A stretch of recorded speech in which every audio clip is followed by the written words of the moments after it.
I was born in Hollowmere, a village so small even maps refuse to remember it.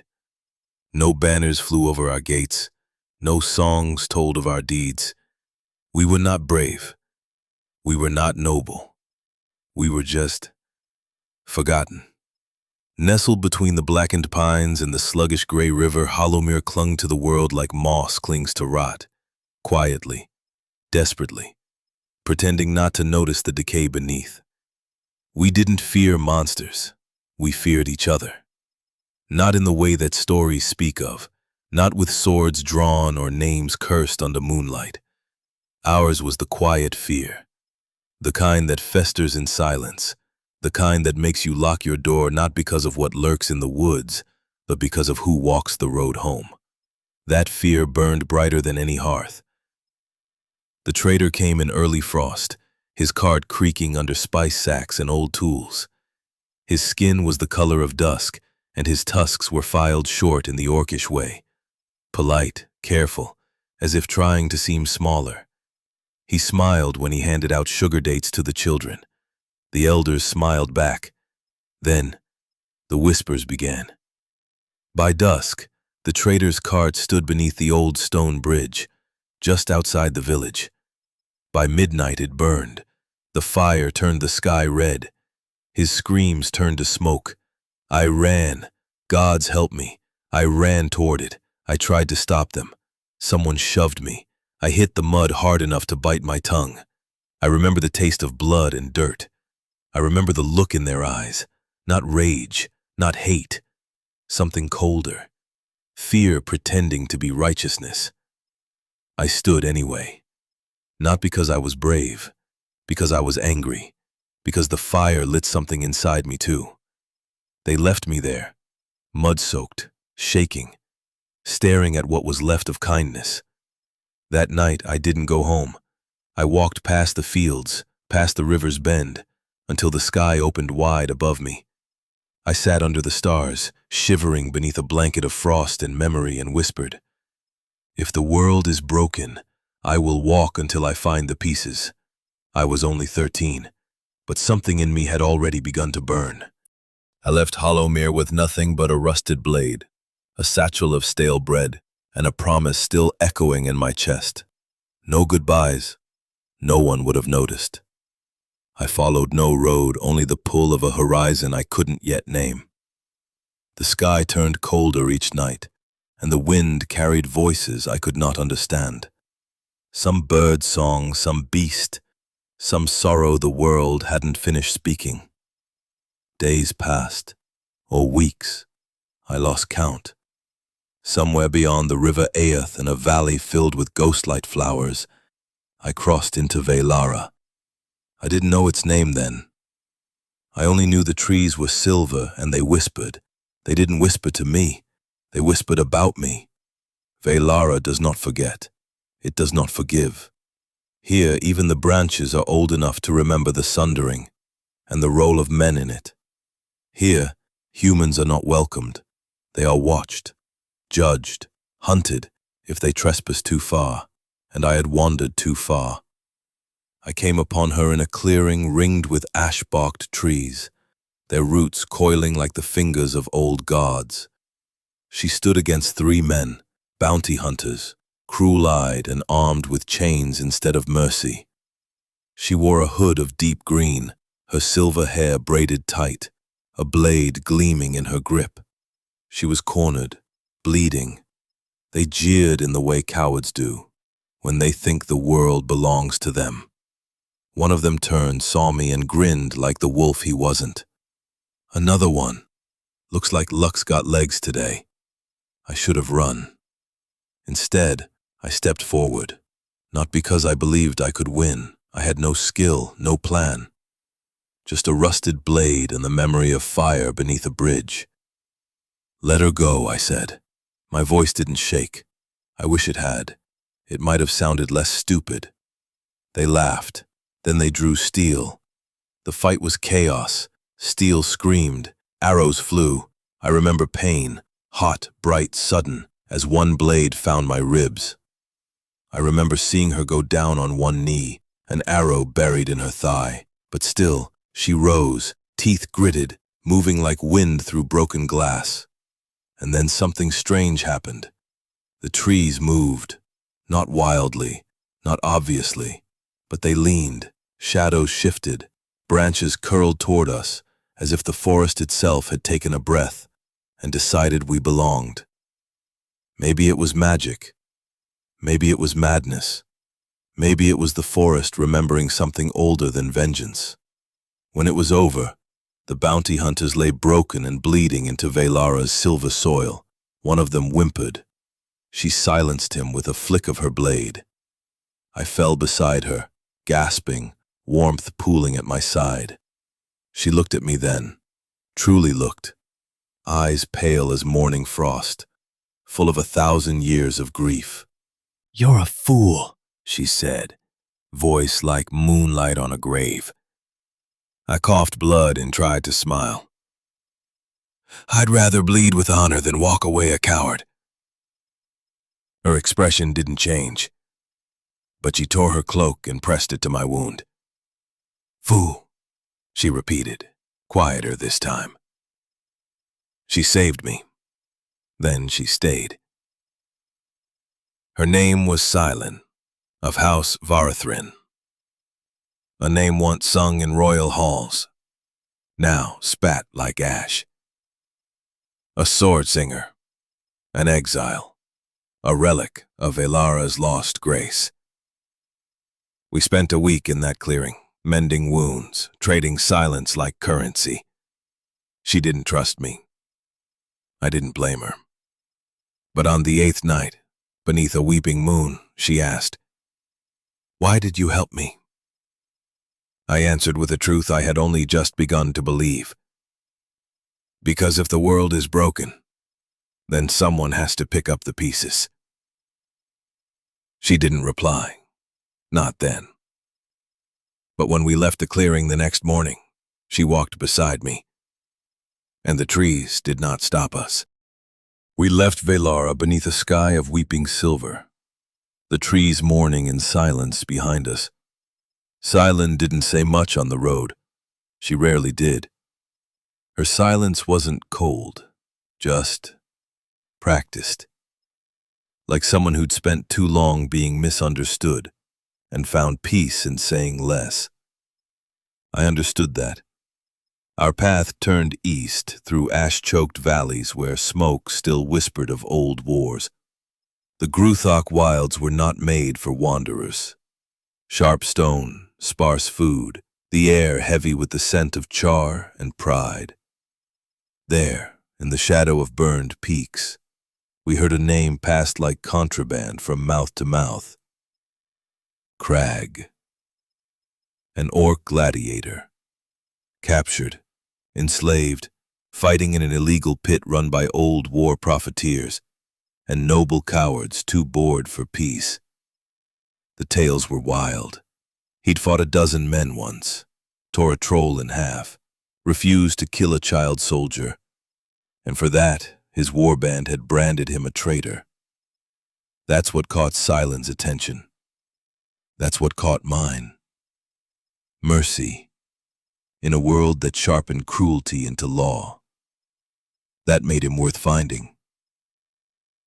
We arrived in the city of Ashgard Hollow, a former fortress turned den of sin and spectacle. Smoke curled from broken chimneys, and the air buzzed with drink, bets, and bruised hopes. The arena sat beneath the old citadel, hidden, illegal, but not secret. Not really. Nothing brutal ever stays secret for long. People like to watch. We posed as servants, hands roughened with dirt and soot. Silent stole a mask and played mute. I carried a wine jug and kept my head down. Then we saw him. Crag. He stood half naked, muscles scarred like maps of lost wars, iron collar digging into green-gray skin. His tusks were chipped, his brow low, eyes like embers pressed into coal. He faced 3 opponents in a ring of blood and jeers. He fought like a storm with purpose. One went down fast, another tried to flee. Crag caught him by the wrist and broke his arm like kindling. Then came the third. A boy. Human. Maybe 16. Already wounded, barely standing.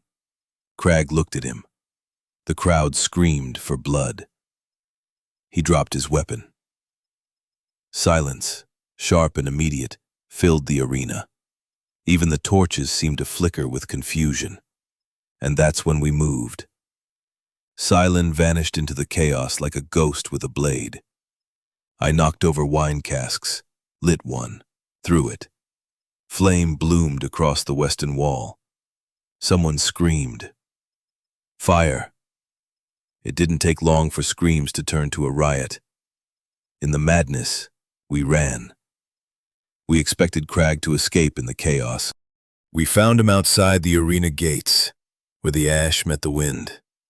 He was limping, blood streaming down his chest, knuckles raw. Face calm, in a way that made the world seem louder. He looked at us like strangers who'd just burned his home. I held out my water skin. You fought well.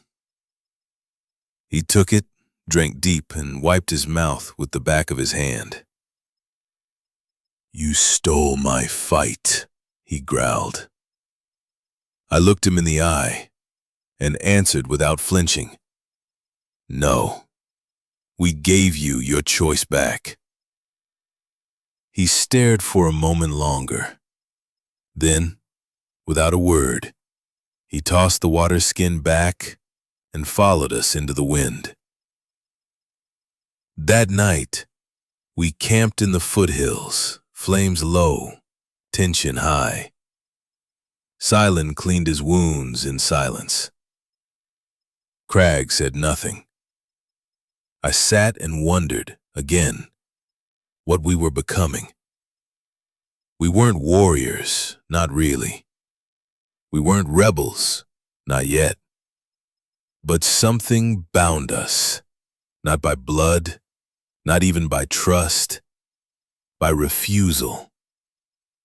We refused to become what the world wanted us to be, obedient, cruel, divided, silent. And so we walked, the three of us, a scarred elf with forgotten nobility, an orc who defied his kin for mercy, and me, a boy who once stood in the mud of Hollowmere and dared to say no. The road twisted north through lands where the wind mourned louder than the wolves. We passed forgotten altars and bones of skyships, ruins tangled in ivy that sang of glory turned to regret. That was how we knew we were nearing Skyreach. Long ago, the towers of Skyreach had scraped the belly of the stars. Built by dragonkind and elven mages, it was once the pride of the old world.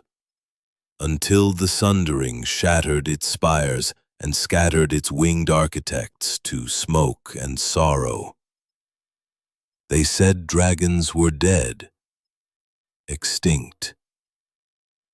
Myths used to frighten children and inspire bad poetry. But then came the dreams. For 3 nights, Silent dreamed of flame. Crag saw a silhouette in the sky. I heard a heartbeat beneath the stone.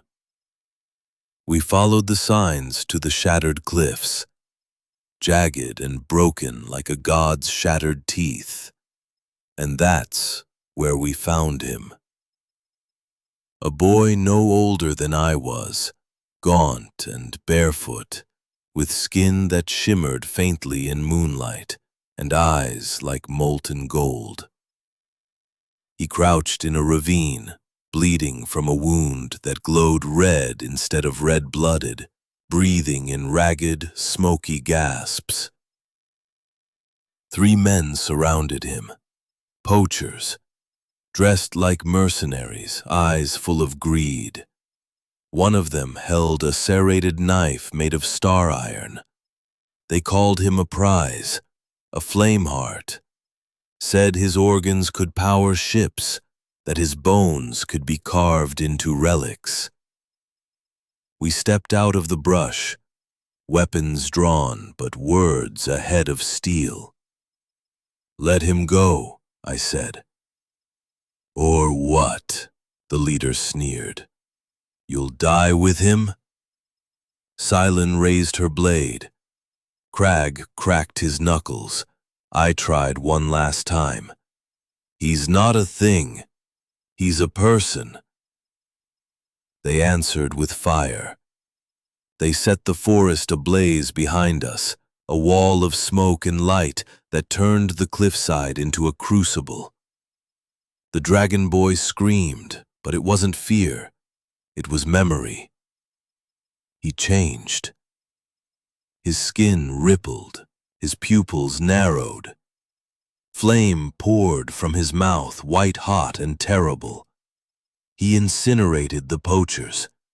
3 men burned alive in the span of a single heartbeat. Then he turned on us. "You came with words," he snarled, wings half-formed and spine alight. "Just like them." Silin stepped forward, chanting in Old Elvish, a barrier of wind and rune light forming around us. Crag growled and surged forward to tackle him before he could release another blast. I didn't run. I didn't draw steel. I stepped into the flame. It hurt. It changed something inside me. Not just skin, but something deeper. And I screamed through the fire, voice raw and true. "We're not like them. We're not here to take. We're here to listen." Time held its breath. The flames around me flickered and stopped. He stared, eyes wide, chest heaving, scales slowly fading back into skin. The wind howled through the broken trees. Then, without a word, he collapsed. That night, we carried him to shelter. We used what little magic Silin had left. Crag fetched water. I held his hand when the fire inside him nearly killed him from the inside out. He woke near dawn, voice hoarse but calm. "If I am the last of my kind," he said, "let me burn to protect, not destroy." I understood, deeply, utterly. We didn't ask him to join us. He simply stayed. We were no longer a trio. We were a fractured circle now. Fire, steel, song, and stubborn will. And in the heart of that circle, for the first time, I felt something more than hope. I felt purpose. We had no banners, no sigils, no crowns, no declarations. Just 4 broken souls, bound by a choice. We could not fix Eldros, but we could light torches in its shadows. And sometimes, a torch is enough to burn down a wall. We called ourselves the Circle, not a name of power, but of intent. We were not above the world, we moved within it. Not rulers, not rebels, just hands held out when everyone else had turned away. And people followed. Not in armies, but in echoes. In Iron Root, beneath the stone spires of the dwarven realms, we found poisoned wells, black water that once fed 10,000 lives. The elders had sealed them, too proud to ask for help. Crag nearly came to blows with their forge master. Silin negotiated, word by word, through old grudges. I sat with a girl whose brother had died drinking from a cursed stream. In the end, we brokered a deal. Glyph tech, once hoarded in vaults, now purifies the rivers again. For the first time in 50 years, the forges burn clean. In the floating isles of Myra's Fae, where the wind sings and time doesn't flow right, a blood feud had scorched the skies for centuries. 2 clans, 1 betrayal, no memory of peace. They were ready to burn each other to ash, until VIII offered his fire, not to destroy, but to show them what would happen if they didn't stop. We stayed there for 10 days, ate fruit that changed our dreams, watched Silent dance with light, saw Crag laugh. By the end, the feud was broken. They planted a single tree at the isle's center. This, their elder said, we name the first flame. Everywhere we went, small things changed. A village where wolves no longer came. A town where plague slowed, because we taught them how to seal the water barrels. A border dispute resolved by a poem VIII wrote, and I translated in blood and tears. We weren't legends. We were useful. And people began to whisper, not just of us, but of him. It started as rumor, tavern mutterings, refugee talk, prophecy garbage. The Dark Heir rises. He wears silver bones. He brings the dead with him. He only wants her back. We paid it no mind, until the patterns grew darker. A city we'd passed through was found silent. Not razed, not burned, just emptied. A knight from VIII rode into a monastery and killed 30 in their sleep, then wept as he hanged himself from the bell tower. We found his body. Etched into his skin were the words, "For Elion, for her return." Elion Veridane, once the golden prince of a united human realm, the one who watched his kingdom fracture in the sundering, the one who loved too deeply and lost her in the flame. He was said to have vanished into the ruined vale. Now he was returning, changed, a god of grief, forged from sorrow and obsession. He was raising the dead. We stood at a crossroads. Silent said he was too far gone.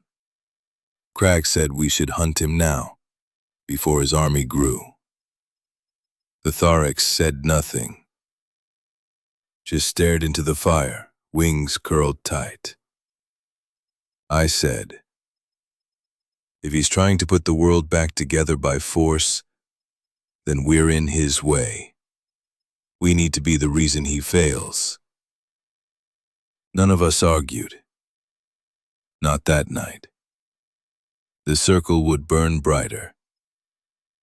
Because somewhere, in the ashes of love and rot, Elion was gathering storm. And if grief could make a god, then hope would have to make a weapon. We'd always thought death was the end. But in the hollow hills east of the ruined vale, where even birds dared not fly, we found the truth. The Wraithforge was real. A forge not of fire or steel, but grief and shadow. It devoured names, erased faces, consumed the echo of who you were, and left only a shape. A puppet that moved like you, spoke like you, but was only obedience and sorrow. That was the gift Elion brought to the dead. That was the army he built. We heard about it too late. By the time we reached the town of Grey Harrow, its people were gone. Not burned, not buried. Gone. Only silence remained, and footprints in the ash that moved against the wind.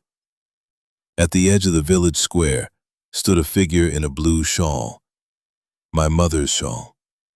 But my mother died in Hollowmere before I ever left. She turned and spoke in her voice, but wrong, hollow, as if memory itself had been hollowed out and worn like a cloak. "Come home, child. It's safe now." I drew my blade. My hands shook. Crag stood beside me. Silent whispered a protection spell. Vetharix growled low, flame licking the edge of his breath. We did not answer her. We ran. We soon learned we weren't alone. All across the borderlands, people reported phantoms in familiar skin. Children heard lullabies from dead mothers. Soldiers watched their fallen comrades rise again, not in rage, but in recognition. Aerin didn't just raise the dead. He used our memories against us. That was the true power of the Wraithforge, not just to build an army, but to fracture hope. We tried to warn the city of Thorncliff. They laughed us off. 3 days later, we stood in the smoking remains, pulling a baby from under a collapsed archway. Silent held her for hours and did not speak. Crag did not sing his victory chants anymore. He buried the dead with his bare hands. Vetharix's flame dimmed to smoke. I sat beside a river and wept. For the first time since Hollowmere, I wanted to go home. But there was no Hollowmere anymore. Not the way I remembered it. Not the way I needed it to be. Then came the night the Wraiths came for us. We were camped outside a ravine, taking shifts. They came in silence, gliding, graceful, wrong. I woke to Vetharix roaring in pain, his shoulder pierced by a blade I recognized. It was my father's. The Wraith wore his voice. "You said you'd walk until you found the pieces," it whispered. "You never asked what we'd become in your absence." I almost faltered. Silence screamed something in Elvish. Crag hurled the thing back into the dark. The Tharix torched it. But the fire took too long. Wraiths aren't burned easily. You have to remember them right, to free them. We barely survived. But we did survive, and that matters. Because in the ruins of that night, Silent found something, a glyph beneath the Wraith's skin. It wasn't just a spell, it was a map, a network, a signature, proof that the Wraithforge could be unmade. So we made a new vow, no more running, no more warning others from afar. We would go to the Wraithforge. We would burn it to ash. And if Elion stood in our way, then grief would meet fire, and we would see which one endures. At the edge of the ruined vale, the land forgot its name. No birds flew, no wind stirred. Even time bent strangely, as if memory itself were exhausted. The race waited in ranks, not with banners, not with roars, but with silence. Each one had once been someone, a sister, a friend, a child. Now they were shadows of grief, bound in Elion's sorrow. And we, the circle, stood before them, not to conquer, but to end it. Crag stood tall, armor scorched and cracked, a broken spear in his hand. He found the Wraith champion, a towering figure carved from Gruthak warbone, with fire in its eyes and none in its heart. It remembered him. It mocked him. "You were mercy," it rasped. "Now you are dust." They fought on the jagged cliffs as the sky split above them. Steel clashed. Bone shattered. Crag bled from a dozen wounds, But he would not kneel. He grabbed the champion's skull and crushed it against the stone, even as the blade pierced his chest. He died standing, as he always promised he would. His last words, "Tell the mountains, I returned." Silent turned to me at the gates of the Wraithforge. Her voice shook, not from fear, but from the weight of what she carried. "The song has always been too long," she whispered. "Maybe this is the final verse." She stepped through the veil of memory, into a fortress made not of walls, but remnants of the dead. The floor was woven from old lullabies. The air reeked of forgotten prayers. And then she sang, not for vengeance, not for battle. She sang the Requiem of Stars, a song that had only ever been sung once, when the sundering split Eldros. Each note unmade a wraith, each verse undid a chain of grief. The forge buckled, the glyphs that bound it fractured, and Silent turned to light, her body dissolving into the very melody she had carried since VIII. Her final gift was silence. Vitharix had watched too many die. He rose into the storm above the veil, scales shedding, fire bleeding from his pores. "My true name was never meant for this world," he said, "but let it end with truth." He spoke it aloud, a word older than sky, carried in draconic breath and thunder. It shattered the clouds, the stars dimmed, the valley shook. His body erupted into flame, not of destruction, but of purification. The collapse of the valley was not an ending. It was a release, a burial for the wraiths, a funeral for what we could not save. And I found him. Elion Veridane, the boy who had once written poetry for his sister under a silverwood tree. The prince who saw the world break and believed love alone could sew it back together, if only he sacrificed enough. He was not monstrous. He was grieving, surrounded by wraiths, wearing the faces of his royal court, his knights, his childhood friends. He held her locket in one hand. His eyes were tired, too tired. "She died before the sundering," he whispered. "She was all I had.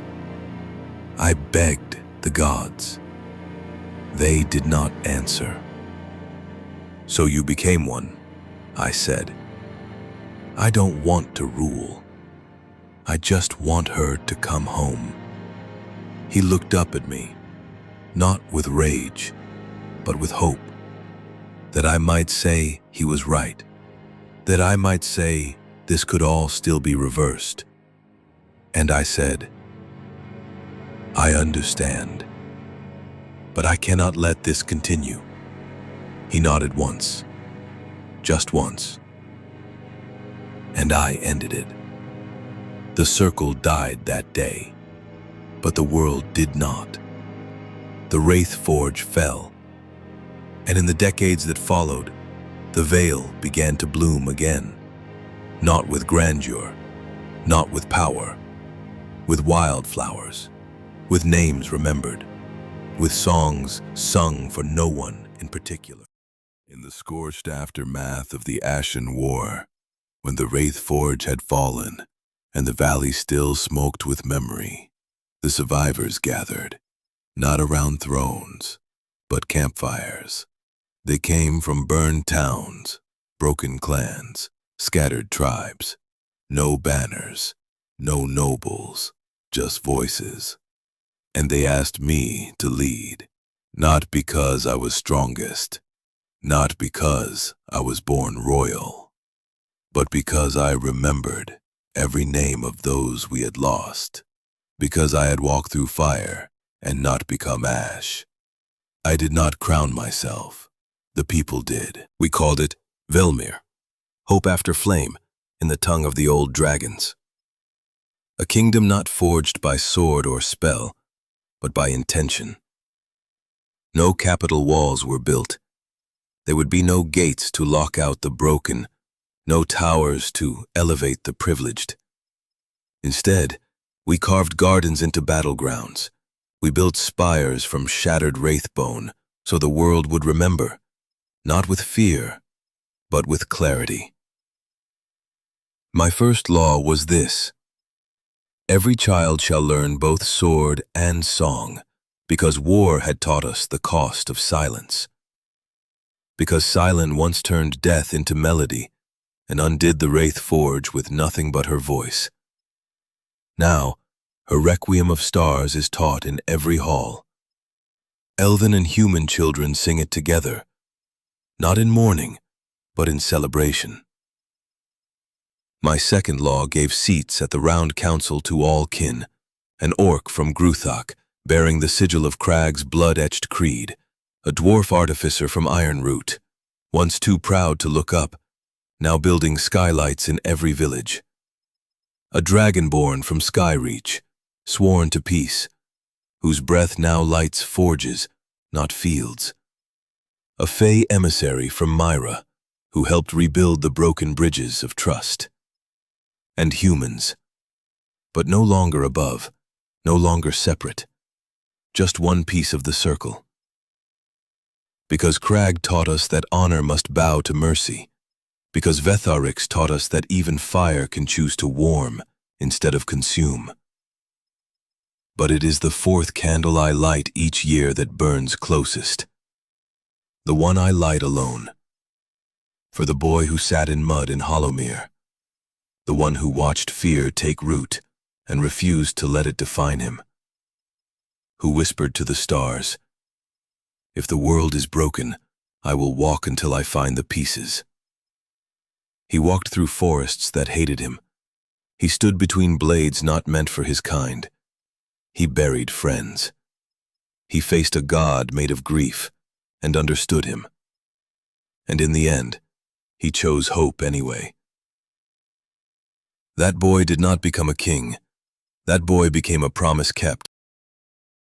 And if you're listening now, if your hands are cracked from rebuilding what others broke, if your heart still beats despite the silence around you, then this story was meant for you. Because the world is not saved by thrones, nor banners, nor bloodlines penned in gold ink. It is saved by those who stand when pushed into the mud, by those who choose the hard road, by those who offer mercy with shaking hands, by those who fight for strangers even when they bleed for it. Now, I am king of the Kindled, but I do not rule with a crown. And every year I walk to the river where wild flowers grow in the ruins of the ruined vale, and I light 4 candles. For Silence, whose voice unmade sorrow. For Crag, whose death taught the living. For Vetharix, whose fire gave birth to peace. And for the boy from Hollowmere, who dared to believe. I am Aerin, son of Hollowmere, king of no bloodline, no prophecy, only of choice. And this is how we brought the light back.